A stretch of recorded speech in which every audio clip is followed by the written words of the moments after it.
What is going on, YouTube universe? It is that time again. It is time to get our tips locked in ahead of another round of AFL football, and with round 2 dawning on us tomorrow, I've dragged my feet a little bit to get this one out, but there are some matchups that I am not too certain this week are absolute locks, especially given that round 1 was an absolute roller coaster of a round. Reflecting on my own tips, I managed to get 7 out of 9. I tipped Richmond by 13 points, and not only did we get that right, but we got the margin dead on. And that, to me, is both shocking in the sense that I actually did something right on a tipping form, but so uplifting, and, you know, it just really, I'm so hyped. I'm just so happy that Richmond managed to get a win. We were written off for a long period of time by many on the off-season, in the pre-season.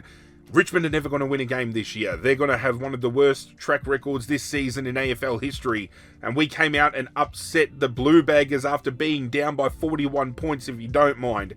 We tipped Hawthorn to beat Essendon. We tipped Geelong to defeat Fremantle. We tipped Brisbane to defeat Sydney. And where my first of 2 little blemishes happened was we tipped North Melbourne to beat Western Bulldogs. I honestly thought, with no Treloar, no Bontempelli, no Jamara Ugle-Hagan, with Ed Richards coming back in off of injury, with Bailey Dale coming back in off of injury, maybe the Bulldogs wouldn't have been able to live up to expectation, but they did, and they got the win.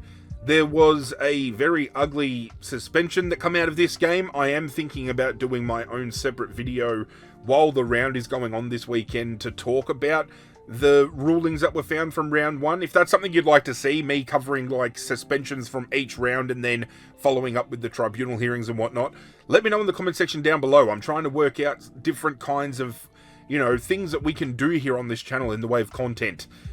Collingwood won, and we tipped them, and they won in a big way. Adelaide smacked St Kilda, we tipped that. GWS just over the line with about 40 seconds to go, we tipped that. And we tipped West Coast to beat Gold Coast at home, because I thought West Coast at Optus Stadium, they could get up and about. Gold Coast don't travel that well. Gold Coast didn't only win, they won with a history-making margin. It was the biggest margin they have ever won by in the competition. So, thanks for that, West Coast. Looking at my tipping competition as a whole, and by the way, if you guys haven't gotten on board with that yet, there is still plenty of time to do so. We are doing it via the official AFL website. Link can be found in the description down below. There is also a league code down below as well. So when you sign up, which is free to join, type in my league code, you'll automatically be entered into it. And hey, we could have some fun, throw some prizes around at the end of the year, have a good time. 46 people on board this year, which is more than what we had last year, so thank you all so much for already improving that number. I'm trying to, hopefully by round 5, get the tipping competition up to 100 members, so please consider getting on board if you haven't. Free to play, gives us a bit of conversation point to have in the comments down below, a little bit of banter, have a good time. That's what it's all about. But I thought 7 out of 9 was a good score this round. However, 14 people in my competition managed to get 8 out of 9. Near perfect rounds for all, so congratulations must go to, and in no particular order, Rockstar Pool 69, Frio 90, Team Wiggles, Timo E, Princess K Hill, Charles Lowe, Madius, Murdoch H, Beanos, Gramercy Riff 78, PMAC 82, Skyvo, Jazz Guy 13, and Footy Campfire. And to top that off as well, with perfect tipping rounds in round 0, we have Footy Campfire, Jazz Guy, and Skyvo sitting on 10 tips total, equal first place, heading into round 2. But speaking of, ladies and gentlemen, it is time, round 2. Let's get our tips locked in. Let's have a look at the teams and see if we can land us a couple of outsider picks here so we can kind of move up the board a little bit. It all kicks off, as I said, tomorrow night, Thursday night football. Carlton again featuring against Hawthorn. Charlie Curnow will be coming back into the fold this week, so it's going to be very interesting to see how Hawthorn's back 6 operate with Charlie Curnow and Harry Mackay both in full flight, but with Tom Barrass, Josh Battle and James Sicily, one of those 3 are going to be floating as a loose intercept defender, and I still feel Hawthorn are priming themselves to have the best defensive 6 in the competition this year. I'm going to back in Hawthorn. I infinitely have loved what I have seen the first 2 weeks from Hawthorn than what I saw last week against Carlton, and I think Hawthorn are going to win this one. Let's go 14 points. I think it's going to be a close game. It's not going to be a blowout, but I'm tipping Hawthorn to get over the line. Friday night, MCG. Bulldogs taking on Collingwood. I can't remember the last time the Bulldogs actually hosted a home game outside of Marvel. This is going to be an interesting watch. I think this could be primed to be one of the games of the round if the Bulldogs are flying. However, with how Collingwood ran rampant against Port Adelaide next week, it is incredibly hard for me to tip against them this week. They've found their form.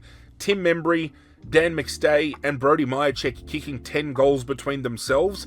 The chemistry is now flowing at Collingwood with their forward six. And the only thing, as I've said in the past, that I feel has held Collingwood back in recent years has been not having a solidified forward 50. It has been very makeshift, very ragtag, and where they've finally got their key figureheads, they've got the smalls around them. Nick Dacos isn't cramping up anymore, he's getting around it. Josh Dacos is finding his feet off of half back. Dan Houston has slotted in well. Collingwood are going to win this one. Saturday afternoon, MCG, the Essendon Bombers are hosting the Adelaide Crows. This is going to be a belter. Essendon falling just short against Hawthorn last week, with Adelaide absolutely trumping St Kilda at home. This is where Adelaide need to prove a lot of naysayers and doubters wrong, because on the road they have been very questionable of late, and they have lacked consistency where they've gotten their wins at home, and then when they travel elsewhere, they struggle to find that same form. Kyle Langford out of Essendon's forward line is going to hurt them, because now they've got one of their main forward targets out. They've got no Peter Wright due to injury. Jake Stringer was obviously traded.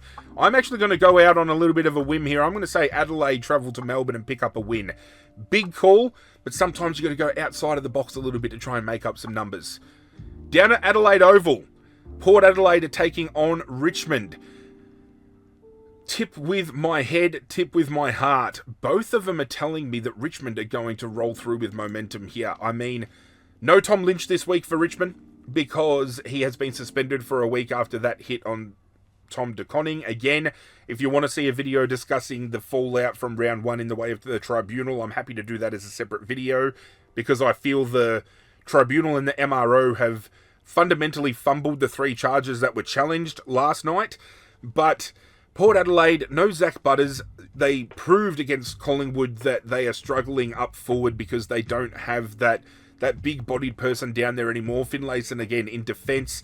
They were fumbling a lot. They were slipping over a lot. They'll probably find a lot of form back at home.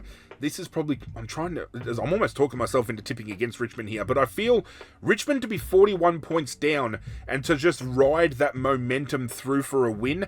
I feel Richmond are primed here for another upset. This reminds me of back in 2019. Richmond went down to Port Adelaide.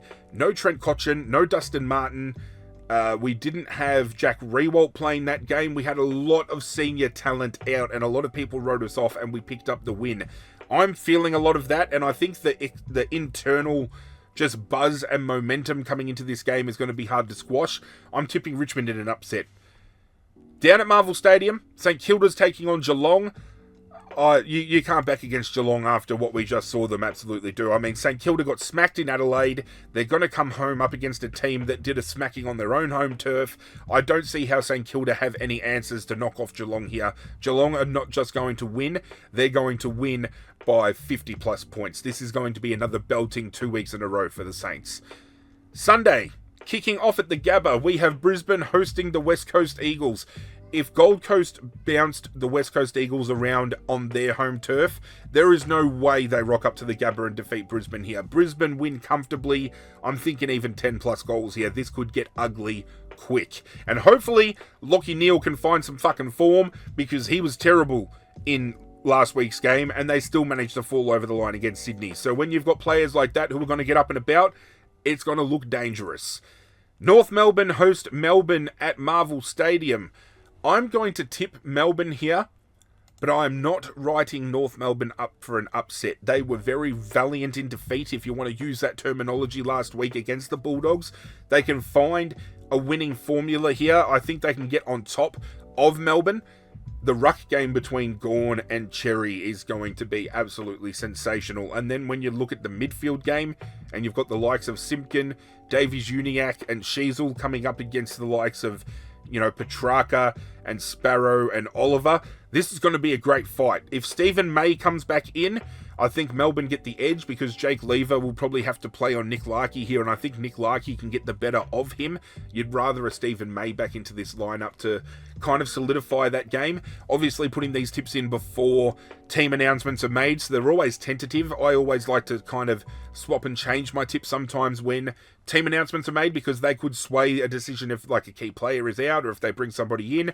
But for me right now, Melbourne defeats North Melbourne at Marvel Stadium. And the final game of the round, because this is one of those bullshit early bye rounds for the year, there is no Gold Coast or GWS competing this week. We have Fremantle taking on Sydney at home. I am expecting Fremantle in full force back at home in front of their home, their home team, their supporter base, to get up and win this one. Shea Bolton should come back in from injury as well, so I'm going to lock that up. Having a look at the tips, just having a little bit of a recap, we're going with Hawthorn, Collingwood, Adelaide, Richmond, Geelong, Brisbane, Melbourne, and Fremantle. As I said earlier in the video, there is still plenty of time to get on board the tipping comp if you haven't. Link in the description. I'll probably float the code on screen right now as well, just to give you guys an extra hand. Thank you so much for joining me for another round of tipping. Fingers crossed I can keep my own momentum going after last round. But that's it from me, guys. I'm out of here. Good luck to your teams this weekend. And as always, I will catch you guys next time.